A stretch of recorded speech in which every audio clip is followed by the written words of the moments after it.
അള്ളാഹുവിനെ അവന്റെ കാര്യത്തെ ഭരമേൽപ്പിച്ചാൽ അള്ളാഹു അവന്റെ കാര്യം ഏറ്റെടുത്തിരിക്കുന്നു. അവൻ ഭരമേറ്റെടുക്കപ്പെട്ടവനാണ്, ഭാരമേറ്റെടുക്കപ്പെട്ടവനാണ്. ഒരു കാര്യം കൂടി പറയട്ടെ ലളിതമായിട്ട്. നമ്മളിൽ പലരും വിചാരിക്കുന്നത്, എല്ലാവരും ഒന്ന് ശ്രദ്ധിച്ച, എല്ലാവരും ഒന്ന് ഇവിടെ ശ്രദ്ധിക്കും. നമ്മളിൽ പലരും വിചാരിക്കുന്നത് അവനവന്റെ കാര്യം അവനവൻ തന്നെയാണ് നടത്തുന്നത്, ഞാനാണ് എൻ്റെ കാര്യം നടത്തുന്നത്. മനസ്സിലായിട്ടില്ല? ഞാനാണ് എൻ്റെ കാര്യം നടത്തുന്നത്. മനസ്സിലായിട്ടില്ല നിങ്ങൾക്ക്? എൻ്റെ എല്ലാ കാര്യവും ഞാൻ തന്നെയാണ് നടത്തുന്നത്, എൻ്റെ കഴിവ് കൊണ്ടാണ് എൻ്റെ എല്ലാ കാര്യവും നടന്നു പോകുന്നത്. ഇത് അപകടമാണ്, ഇത് അപകടമാണ്.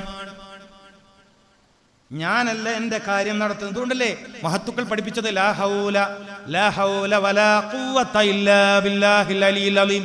ഒരു ദിവസം 99 തവണ ചൊല്ലുന്നവർക്ക് ശാരീരിക മാനസിക അസുഖങ്ങൾ പിടികൂടില്ലെന്ന് പഠിപ്പിച്ചെന്തുകൊണ്ടാ? ലാ ഹൗല വലാ ഖുവത ഇല്ലാ ബില്ലാഹിൽ അലിയിൽ അലീം. എത്ര എളുപ്പമുള്ള ദിക്റാണ്, എത്ര എളുപ്പമുള്ള ദിക്റാണ്.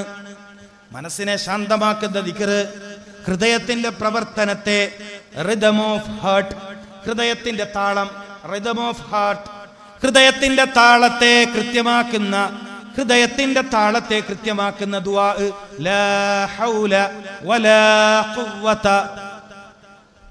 ഇതറിയാമായിരുന്നില്ലേ? അറിയാമായിരുന്നു. ഇതറിയാമായിരുന്നില്ലേ? അറിയാമായിരുന്നു. എന്നിട്ട് എന്തേ? ഇല്ല, ഞങ്ങൾ പിന്നെ കോഴിക്കോട്ടേക്ക് പോയി, അവിടുത്തെ മംഗലാപുരത്ത് പോയി, പിന്നെ മദ്രാസിൽ ആരോട്ട് എന്നിട്ട് അവിടെയും പോയി. ശരിയായോ? ഒന്നും ശരിയായിട്ടില്ല. വല്ലതും ശരിയാവോ? ഒന്നും ശരിയാവാനും പോകുന്നില്ല. കാരണം അനുഭവത്തിൽ ഇന്നേ വരെ ഒന്നും ശരിയായതായിട്ട് അനുഭവത്തിലില്ല. രോഗം ഒന്നല്ലേ തുടങ്ങിയത്? എൻ്റെ മുഅ്മിനീങ്ങളെ, എൻ്റെ അടുത്ത ചോദ്യം, മുഅ്മിനീങ്ങളെ എൻ്റെ അടുത്ത ചോദ്യം വന്നിരിക്കുന്നു. നിങ്ങൾക്ക് രോഗം ഒന്നല്ലേ തുടങ്ങിയത്? ഇപ്പം എത്ര രോഗമുണ്ട്? തുടക്കത്തിൽ ഒറ്റ രോഗമായിരുന്നു. നിങ്ങൾ വിചാരിച്ചത് ഇത് ഡോക്ടർ ശരിയാക്കി തരുമെന്താണ്? അല്ല എന്ന് പറയും. നിങ്ങളിൽ പലർക്കും തുടക്കത്തിൽ ഒരു രോഗമായിരുന്നു. നിങ്ങളുടെ വിശ്വാസം ഡോക്ടർ ശരിപ്പെടുത്തുമെന്നായിരുന്നു. എന്നിട്ടോ 5 കൊല്ലത്തോളം അയാളുടെ പിറകെ കൂടി. ഇപ്പൊ എത്ര സൂക്കേട്? അത്രയൊന്നുമില്ല, ഒരു 9ഓളം സൂക്കേടായി ഉണ്ട്. നിങ്ങൾ എണ്ണിക്കോ, നിങ്ങൾ എണ്ണിക്കോളൂ. രോഗം തുടങ്ങിയ കാലഘട്ടം ഓർമ്മിച്ചു കൊള്ളുക. ഷുഗറായിരുന്നു തുടക്കം. എന്തോ ഒരു വിഷയം വന്നിട്ട് ഭയങ്കര മൂത്രമൊഴിച്ചുകൊണ്ടിരിക്കുക, തൊണ്ട ഇങ്ങനെ വറ്റി വരളുക, വല്ലാത്തൊരു വെപ്രാളം. അവസാനം ഡോക്ടറെ കാണിച്ചപ്പോൾ ഷുഗർ നോക്കിക്കാളി എന്ന് പറഞ്ഞു. നോക്കുമ്പോഴത്തേക്ക് 450 കഴിഞ്ഞു. 450 കഴിഞ്ഞു. നല്ല ഡോക്ടറാണെങ്കിൽ എന്ത് പറയും? ഒന്ന് ഭക്ഷണം കൺട്രോൾ ചെയ്യും, മരുന്നിപ്പം തുടങ്ങണ്ട, ഒരു 10 ദിവസം ഭക്ഷണം കറക്റ്റ് കൺട്രോൾ ചെയ്യാൻ പറയും. നല്ലൊരു മനുഷ്യപ്പറ്റുള്ള ഡോക്ടറാണെങ്കിൽ. കുറച്ച് കച്ചവട താല്പര്യമുള്ള ആളാണെങ്കിലോ ഇനി ഒരല്പം പോലും വിധിച്ചൂടാ, പെട്ടെന്ന് ഇൻസുലിൻ വെക്കണം. ചില സമയത്ത് അത് പറയേണ്ടി വരും, ചില നിർണായക ഘട്ടത്തിൽ അത് പറയേണ്ടി വരും. അവിടുന്ന് മരുന്ന് തുടങ്ങിയതാണ്. 5-6 കൊല്ലം കഴിഞ്ഞപ്പോൾ കിതപ്പ് വരാൻ തുടങ്ങി, കൈകാലുകളിൽ തെരിപ്പ് വരാൻ തുടങ്ങി. ഗുളികയിൽ തുടങ്ങിയത് ഇൻസുലിനിലേക്ക് എത്തി.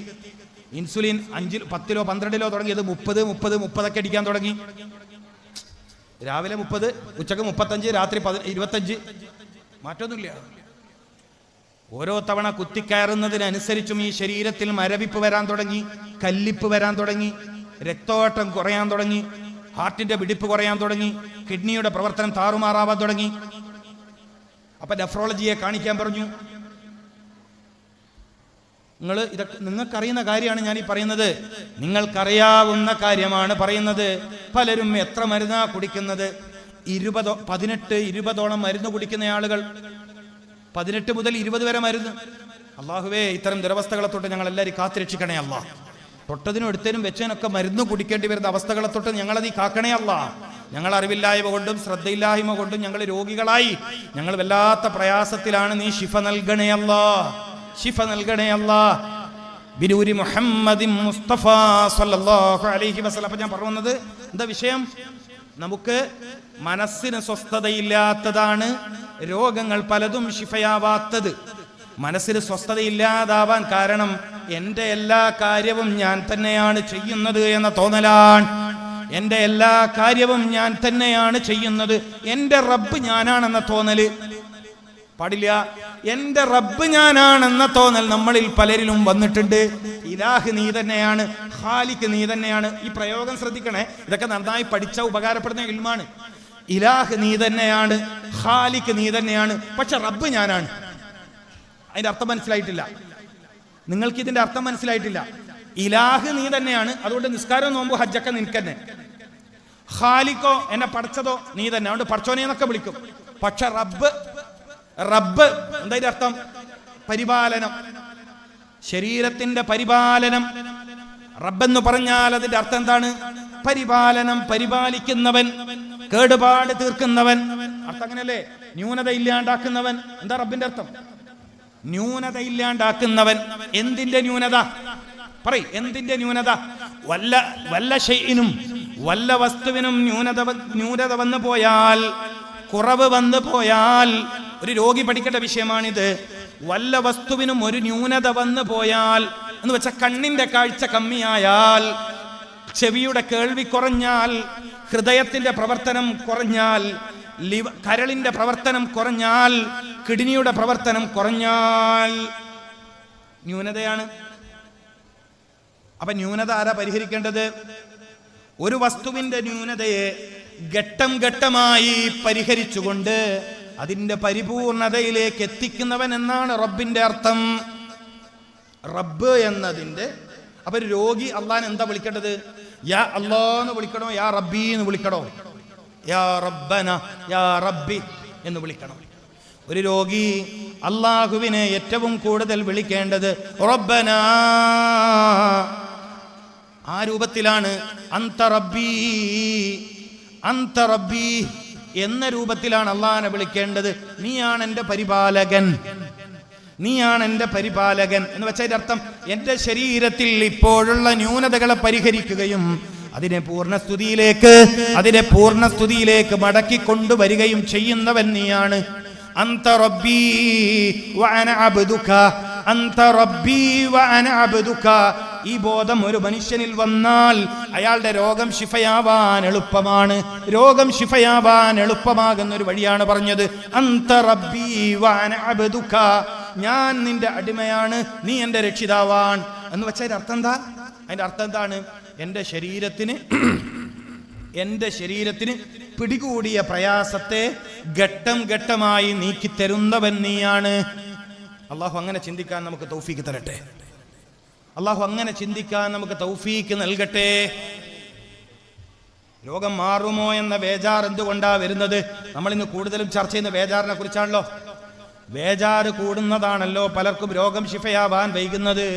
ഒരു രോഗിക്ക് പാടില്ലാത്തൊരു കാര്യം എന്താണ്? തനിക്ക് പിടികൂടിയ രോഗത്തിന്റെ പേരിൽ ബേജാറ് പാടില്ല. എന്താ അങ്ങനെ പറയാൻ കാരണം? ബേജാറ് വരുമ്പോ എന്ത് സംഭവിക്കും? രോഗം വർദ്ധിക്കും പ്രിയപ്പെട്ടവരെ. ബേജാറ് വരുമ്പോ രോഗം വർദ്ധിക്കും പ്രിയപ്പെട്ടവരെ. അപ്പോൾ നമ്മുടെ പരിപാടിയുടെ വിജയത്തിന് വേണ്ടിയിട്ട് സംഭാവനക്ക് വേണ്ടി വരുന്നുണ്ട്. അത് പൊതുവായൊരു പിരിവാണ്, കാര്യമായ പിരിവ് എന്നുള്ള നിലക്ക് ഇത്രയും മഹത്തായൊരു മജ്ലിസാണ്. ഇൽമ പറയുന്നതാണ്, ജീവിതത്തിൽ നമ്മുടെ ആയുസ്സിനും ആഫിയത്തിനും ബർക്കത്ത് കിട്ടിയ സദസ്സാണിത്. ജീവിതത്തിൽ ഏറ്റവും അനിവാര്യമായ ഇൽമ പഠിക്കാൻ അള്ളാഹു അവസരം തന്ന സദസ്സാണിത്. അപ്പൊ ഈ സദസ്സിനെ പരിഗണിക്കണം, ഈ സദസ്സിനെ ബഹുമാനിക്കണം, ഈ സദസ്സിനോട് സ്നേഹമുണ്ടാവണം, ഈ സദസ്സിനോട് ഇഷ്ടമുണ്ടാവണം, ഈ സദസ്സിനെ മാനിക്കണം. മാനിക്കുന്നതിന്റെ ഭാഗമായിട്ട് ഇതിന്റെ വിജയത്തിന് വേണ്ടി ചെറിയൊരു സംഭാവന, അവരങ്ങനെ പറയാ, ചെറിയൊരു സംഭാവന എന്നാ പറയാ, നമുക്ക് മനസ്സിന് സംതൃപ്തമാകുന്ന രൂപത്തിൽ അതിലെല്ലാവരും ഹദിയ കൊടുക്കണം. അള്ളാഹു ബർക്കത്ത് ചെയ്യട്ടെ. മുബാറക്കായ ഷഅബാ മാസത്തിൽ അള്ളാഹു നമ്മൾ ചെയ്യുന്ന എല്ലാ കാര്യത്തിലും അള്ളാഹു ബർക്കത്ത് പ്രദാനം ചെയ്യട്ടെ. അള്ളാഹുവേ ഞങ്ങളുടെ ഈമാനിലും ഇൽമിലും ആഫിയത്തിലും ഞങ്ങളുടെ കച്ചവടത്തിലും ഞങ്ങളുടെ യാത്രയിലും വീട്ടിലും മസ്ജിദിലും മദ്രസയിലും സർവ്വ മുആമലാത്തിലും നീ ബർക്കത്ത് ചൊരിയണേ അല്ലാഹ്. ഈ സദസ്സിന്റെ ആമീൻ പരിഗണിച്ച് ബർക്കത്ത് ചെയ്യണേ അല്ലാഹ്. അള്ളാഹുവേ നിന്റെ ഈ ഉമ്മത്തിന്റെ ഇസ്സത്തിന് വേണ്ടി ഹബീബായ റസൂലുള്ളാഹി സ്വല്ലല്ലാഹു അലൈഹി വസല്ലമ തങ്ങളുടെ പേരും പെരുമയും സൃഷ്ടിക്കുന്നതിനു വേണ്ടി ഞങ്ങൾ തുടങ്ങി വെച്ച സംരംഭങ്ങളെ നീ വിജയിപ്പിക്കണേ അല്ലാഹ്. നീ വിജയിപ്പിക്കണേ അല്ലാഹ്. നീ നിലനിർത്തണേ അല്ലാഹ്. നീ ഉത്തരോത്തരം നീ അതിനെ വളർത്തിത്തരണേ തമ്പുരാനെ. ഫിത്തന ഫസാദുകളിൽ നിന്ന്, ഷർറുകളിൽ നിന്ന്, ഹസദിൽ നിന്ന്, സിഹറിൽ നിന്ന്, കണ്ണിൽ നിന്ന് നീ ആ സംരംഭങ്ങളെ നീ കാത്തു രക്ഷിക്കണേ അല്ലാഹ്. ഇത്രയും മുഅ്മിനീങ്ങളുടെ ആമീൻ നീ സ്വീകരിക്കണേ തമ്പുരാനെ. ബിജാഹി മുഹമ്മദിൻ മുസ്തഫ. എന്താ പറയുന്നത്? മനസ്സമാധാനമാണ് രോഗശാന്തിക്ക് ഏറ്റവും പ്രധാനമായി വേണ്ടത്. രോഗിക്ക് പാടില്ലാത്തൊരു കാര്യം ബേജാറാണ്. ബേജാറുണ്ടാകുമ്പോൾ രോഗം വർദ്ധിക്കും. പ്രിയപ്പെട്ടവരെ, രോഗം വർദ്ധിക്കാൻ കാരണമാകും മനസ്സിന്റെ സമാധാനം നഷ്ടപ്പെടുമ്പോൾ. അതുകൊണ്ട് വീട്ടിൽ രോഗികളായ മനുഷ്യന്മാരെ നിങ്ങൾ ബേജാറിലാക്കരുത്. രോഗം പിടികൂടിയ ആളുകളെ എപ്പോഴും സന്തോഷിപ്പിക്കണം. അതുകൊണ്ടല്ലേ രോഗികളെ സന്ദർശിക്കൽ സുന്നത്താണെന്ന് മുഹമ്മദുർ റസൂൽ. ഒരു സത്യവിശ്വാസിയുടെ 6 ബാധ്യതകൾ പറഞ്ഞപ്പോ, 6 ഹക്കുകൾ എണ്ണി പറഞ്ഞപ്പോ രോഗികളെ സന്ദർശിക്കാൻ പറഞ്ഞത് ഇതിന്റെ പേരിലാണ്. രോഗിക്ക് സന്തോഷം നൽകുക എന്നതാണ് കാരണം. രോഗിക്ക് സന്തോഷം നൽകണം, അയാൾക്ക് സമാധാനം നൽകണം, അയാളുടെ കരം പിടിച്ച് തടവണം. അസ്അലുല്ലാഹൽ അലീം റബ്ബിൽ അർശിൽ അലീം. ഒരു രോഗിന്റെ കൈപിടിച്ച് ചൊല്ലേണ്ട ദിക്ർ ഹബീബായ റസൂൽ സല്ലല്ലാഹു അലൈഹി വസല്ലം തങ്ങൾ എന്തിനാ പഠിപ്പിച്ചത്? രോഗിക്ക് സമാധാനം കിട്ടാൻ. രോഗിന്റെ വലത് കൈയിന്റെ ഇവിടെയാണ് തടവി കൊടുക്കേണ്ടത്. ഇവിടെ ശ്രദ്ധിക്ക്, ഇതൊക്കെ പഠിക്കേണ്ട കാര്യമാണ്. വെറുതെ ഓറഞ്ചും വാങ്ങി വർത്താനം പറഞ്ഞ് രോഗിനെ പേടിപ്പിച്ച് വരരുത്. മനസ്സിലായില്ലേ? രോഗിനെ കാണാൻ പോകും. നല്ല കാര്യമാണ്, സുന്നത്തായ കാര്യമാണ്. ഓറഞ്ച് കൊണ്ടുപോകുന്നതും മധുരം കൊണ്ടുപോകുന്നത്, പഴം കൊണ്ടുപോകുന്നത്, ഹദിയ കൊണ്ടുപോകുന്നത് നല്ല കാര്യമാണ്. അവന്റെ ശരീരത്തിന് ആരോഗ്യം നൽകുന്ന കാര്യമാണ്. പക്ഷെ ചിലയാളെങ്കിലും രോഗികളെ ബേജാറാക്കി തിരിച്ചു വരാറുണ്ട്. സൂക്ഷിക്കണേ. നിങ്ങളെന്തിനാ പറയണു? നെറ്റി ചൊളിച്ചിട്ട് സൂക്ഷിക്കണേ, ഇത് ഭയങ്കര കടുപ്പാണ്. എന്ത് മനുഷ്യന്മാരെ നിങ്ങൾ, എത്ര ആളങ്ങനെ ചെയ്യുന്നു? നിങ്ങളെന്തിനാ പറയണു? നിങ്ങളെന്താ പറയേണ്ടത്? അസ്സലാമു അലൈക്കും വറഹ്മത്തുള്ളാഹി വബറകാതു പറഞ്ഞു. അസ്അലുല്ലാഹൽ അലീം റബ്ബിൽ അർശിൽ അലീം അൻ യശ്ഫീക്. ഇത് ഹബീബായ റസൂൽ സല്ലല്ലാഹു അലൈഹി. ആരോടാ ദ്വാരക്കണം? അസ്അലുല്ലാഹൽ അലീം റബ്ബിൽ അർശിൽ അലീം. അവിടെ റബ്ബ് വന്നു. റബ്ബിൽ അർശിൽ അലീം. നിങ്ങളുടെ സന്ദർശനം കാരണം ഈ മനുഷ്യന്റെ രോഗത്തിന്റെ ശിഫ അല്ലാഹു തീരുമാനിക്കുകയാണ്. അല്ലാഹു കബൂൽ ചെയ്യട്ടെ. അതിനാണ് രോഗികളെ സന്ദർശിക്കണം എന്ന് പറയുന്നത്. പക്ഷെ പലരും ഇടങ്ങേറുണ്ടാക്കലാണ് പതിവ്. ചില ആള് സുഖമുള്ള ആളെ കാണാൻ പോകും, 1 മണിക്കൂറിൽ ഇരുന്നാളി. പാടില്ല. രോഗികളെ കാണാൻ പോയാൽ പെട്ടെന്ന് മടങ്ങണം. ഇനി അവര് പറയണത് നീ കുറച്ചേരം ഇരിക്ക്, നീ ഇരിക്കുമ്പോ ഒരു സമാധാനമാണ്, എന്നാൽ ഇരുന്നു കൊടുക്കാം. അല്ലാതെ രോഗിന്റെ അടുത്ത് കൂടുതൽ സമയം തങ്ങരുത്, രോഗിന്റെ അടുത്ത് കൂടുതൽ സമയം താമസിക്കരുത്. അത് ഒറ്റപ്പെടുത്താനല്ല, രോഗിക്കതാണ് റാഹത്ത്. നിങ്ങൾക്കും ചിലപ്പോൾ അത് ഗുണമായി തീരും. നാവ് സൂക്ഷിക്കണം ദയവ് ചെയ്തിട്ട്. പ്രത്യേകിച്ചും പെണ്ണുങ്ങന്മാരോടാ പറയാനുള്ളത്. പെണ്ണുങ്ങന്മാരോട് പറയേണ്ട ചെറുപ്പക്കാരികളെല്ലാം കാണാൻ പോയ ബേജാറാക്കിയിട്ടല്ലാണ്ട് ഒരൊറ്റൊന്നും നടക്കൂല.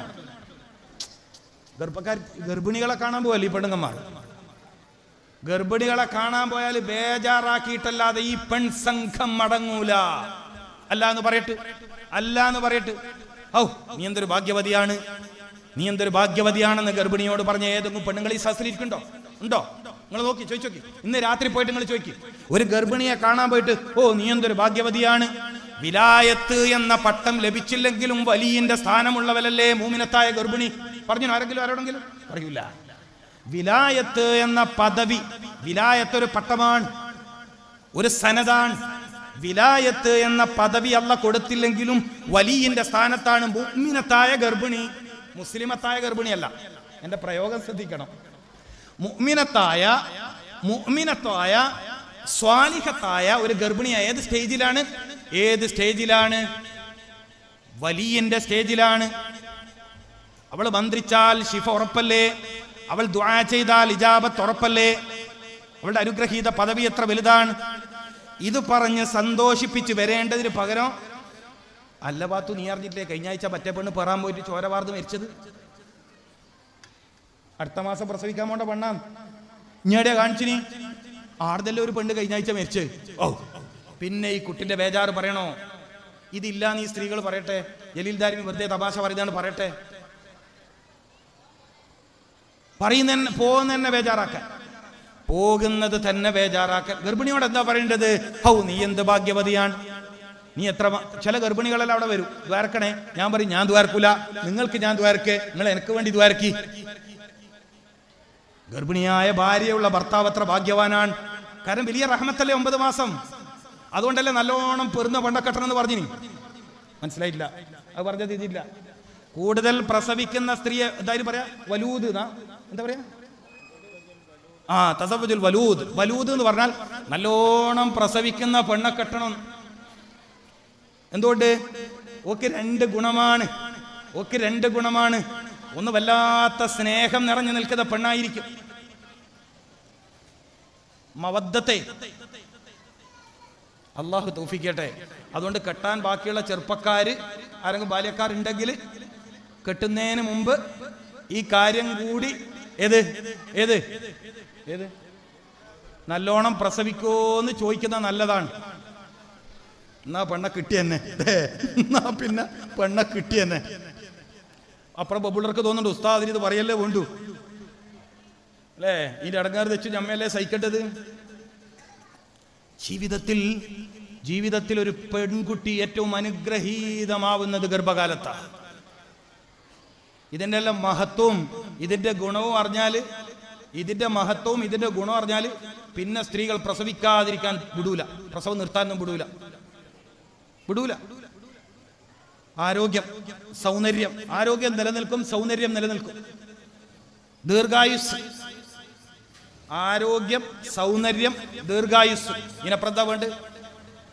അള്ളാഹു തൗഫീഖ്. ആമീൻ. എന്താ പറയാൻ പേടിച്ച? പ്രസവിക്കേണ്ട കാര്യത്തിൽ നിങ്ങൾ എന്താ ആമീൻ പറയാത്തത്? അള്ളാഹു തൗഫീഖ്. അത് വലിയ നിയമത്താണ്. ഇപ്പൊ ഞാനിപ്പോ അൽഹംദുലില്ലാ തളിപ്പറമ്പിൽ പ്രസവത്തിന് സൗകര്യമുള്ള ഒരു ആശുപത്രി ഷാവുൽ ഹമീദ് ഉസ്താദ് ഞാനെല്ലാം കൂടി തുടങ്ങുന്നുണ്ട്. മനസ്സിലാക്കണം. കാരണം ഏറ്റവും വലിയ കാര്യമാണത്, പ്രസവത്തിന് സൗകര്യം കൊടുക്കുക.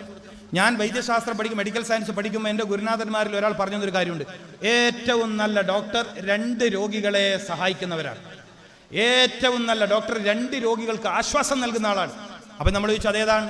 ഒന്ന് ഗർഭിണിക്ക് ആശ്വാസം നൽകുക, മറ്റൊന്ന് ശ്വാസം മുട്ടി രോഗിക്ക് ആശ്വാസം നൽകുക. ശ്വാസം മുട്ടി രോഗിക്ക് ആശ്വാസം നൽകുക, ഗർഭിണിക്ക് ആശ്വാസം നൽകുക. ഈ 2 ഡോക്ടർമാരാണ് ഏറ്റവും നല്ല ഡോക്ടർമാർ.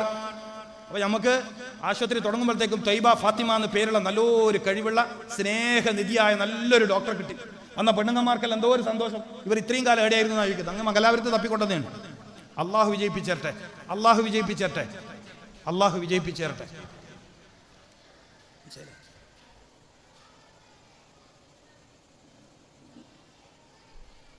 അപ്പോ സയ്യിദുനാ മുഹമ്മദുർ റസൂലുള്ളാഹി സ്വല്ലല്ലാഹു അലൈഹി വസല്ലമ തങ്ങൾ രോഗികളെ സന്ദർശിക്കാൻ പോയാൽ അവർക്ക് മനസ്സമാധാനം നൽകാൻ വേണ്ടി പറഞ്ഞു. അതിന്റെ ദുആ പഠിപ്പിച്ചു തന്നു. എളുപ്പല്ലേ? അസ്അലുല്ലാഹൽ അലീം. എളുപ്പമാണ്. ഇത് 3 വാക്കേ ഉള്ളൂ. അസ്അലുല്ലാഹൽ അലീം റബ്ബിൽ അർശിൽ അലീം അൻ യശ്ഫീക്. എളുപ്പമാണ്. ഒരു സുന്നത്ത് ഹയാത്താവട്ടെ, സമാധാനിപ്പിക്കുക അവരെ വിഷമം. അഥവാ രോഗികൾ വിഷമം നമ്മളോട് പറയുകയാണെങ്കിൽ ഒരല്പനേരം കേട്ടിരിക്കുക, എന്നിട്ട് സമാധാനിപ്പിക്കുക. അവരോട് ഫാത്തിഹ ഓതാൻ പറയുക, അവരോട് അലം നശ്റഹ് ഓതാൻ പറയുക. മനസ്സിന് സമാധാനം കിട്ടുന്ന വഴികൾ പറഞ്ഞു കൊടുക്കുക. അപ്പൊ ഇടയിൽ നമ്മൾ പറഞ്ഞു പകുതിക്കിട്ടൊരു കാര്യമുണ്ട്. എന്താണ് മനസ്സിന്റെ സ്വസ്ഥത തിരിച്ചു കിട്ടാത്തത് എന്ന് വെച്ചാൽ നമ്മുടെ BP എപ്പോഴും എന്താണ് നോർമലായി നിൽക്കാത്തത്? എന്തുകൊണ്ടാണ് നമുക്ക് സ്വസ്ഥത സാധ്യമാക്കാത്തത്? ഒരുപാട് കാരണങ്ങളുണ്ട്. അക്കൂട്ടത്തിൽ ഒന്ന് ഞാൻ പറഞ്ഞു കഴിഞ്ഞു. ഞാനാണ് എൻ്റെ റബ്ബ് എന്ന തോന്നൽ ഉപേക്ഷിക്കുക, അള്ളാഹിനെ ബരമേൽപ്പിക്കുന്ന സ്വഭാവം ഉണ്ടാക്കുക. ഇതാണ് ഒന്ന്. എല്ലാം അള്ളാഹുവിൽ ബരമേൽപ്പിക്കുക. നിശ്ചയം നിങ്ങൾ സമാധാനത്തിലാവും. പിന്നെ വളരെ മനസ്സിന് സമാധാനം കിട്ടുന്ന വളരെ പ്രധാനപ്പെട്ട വേറൊരു കാര്യം ഞാൻ പറയാൻ പോവാം. മനസ്സിന് സമാധാനം കിട്ടാൻ ഏറ്റവും സഹായിക്കുന്ന മറ്റൊരു കാര്യം പറയാൻ പോവാണ്. ഹൃദയത്തിന്റെ ശക്തി കൂട്ടുന്ന ഒരു അമൂല്യമായ കാര്യം പറയാൻ പോവാണ്. നിങ്ങളുടെ ഹൃദയത്തിൽ ഒന്ന് ശ്രദ്ധിക്കണേ, എല്ലാ സ്ത്രീകളും ശ്രദ്ധിക്കണം. നിങ്ങളുടെ ഹൃദയത്തിൽ ആരോടെങ്കിലും വെറുപ്പുണ്ടെങ്കിൽ 1, ആരോടെങ്കിലും ദേഷ്യമുണ്ടെങ്കിൽ 2, ആരോടെങ്കിലും പകയുണ്ടെങ്കിൽ 3. എന്താ പറഞ്ഞത്? വെറുപ്പ്, ദേഷ്യം, പക. മനസ്സിലായിട്ടില്ല? നിങ്ങളുടെ ഹൃദയത്തിൽ ആരോടെങ്കിലും ഇപ്പോഴും ദേഷ്യമുണ്ട്, അല്ലെങ്കിൽ ആരോടെങ്കിലും ഇപ്പോഴും വെറുപ്പുണ്ട്, അല്ലെങ്കിൽ ആരോടെങ്കിലും ഇപ്പോഴും പകയുണ്ട്. അന്നെന്തോ കല്യാണത്തിനാറ്റം പോയാൽ എന്തോ പറഞ്ഞു ആളെ കൂട്ടത്തുനിന്ന്, അതെന്റെ മനസ്സ് ഇപ്പുമായിരുന്നില്ല. നിങ്ങളുടെ നഷ്ടമാണ്, നിങ്ങളുടെ നഷ്ടമാണ്. അന്ന് ജനറൽ ബോഡി മീറ്റിങ്ങിൻ്റെ അന്ന്, കമ്മിറ്റി മീറ്റിങ്ങിൻ്റെ അന്ന് എന്തോ ഒരു വർത്താനം പറഞ്ഞത് ഇപ്പോഴും അത് പറയണ്ടില്ലേനും. അതെന്നെ മനസ്സിൽ നിന്ന് മാഞ്ഞ് പോവൂല എന്നാണ് നിങ്ങൾ പറയുന്നു എങ്കിൽ നിങ്ങൾക്ക് രോഗം ശിഫയാവൂല, സാധ്യതയില്ല, ചാൻസ് ഇല്ല. ഫോർഗീവ് മൈൻഡ്, ഫോർഗീവ് മൈൻഡ്, വിട്ടുവീഴ്ച മനസ്ഥിതി.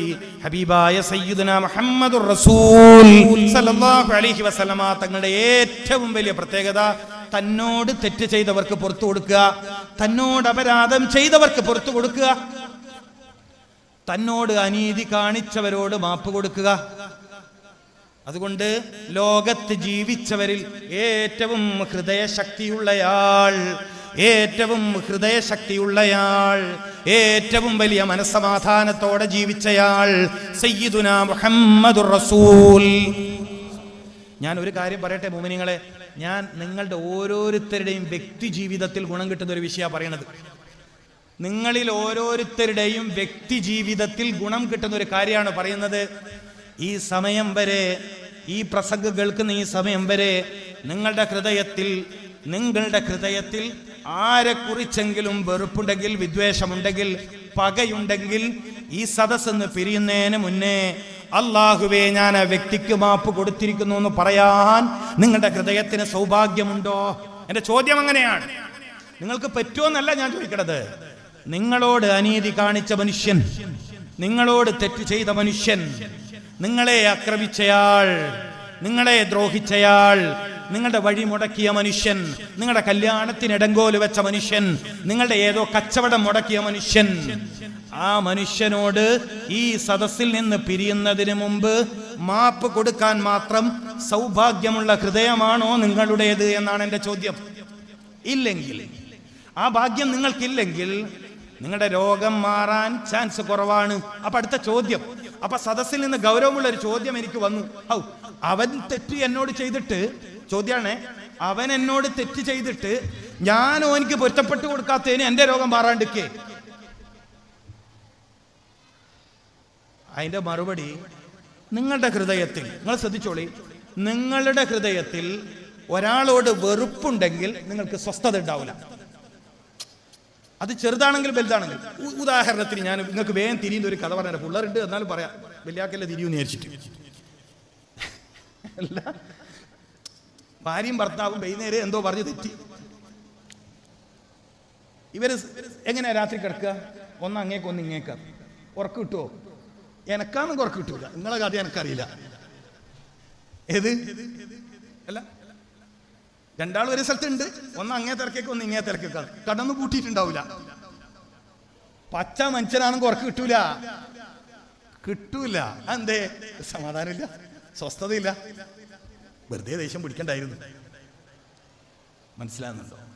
ഇത് നമുക്ക് അനുഭവത്തിലുള്ള ഒരു ഉദാഹരണം പറഞ്ഞതാണ്. നിങ്ങൾക്ക് വേഗം തിരിയാനാണ് ഈ ഉദാഹരണം എടുത്തത്. അല്ലെങ്കിൽ ഞാൻ ഈ ഉദാഹരണം എടുക്കൂല, അല്ലെങ്കിൽ ഞാൻ ഈ ഉദാഹരണം പറയൂല.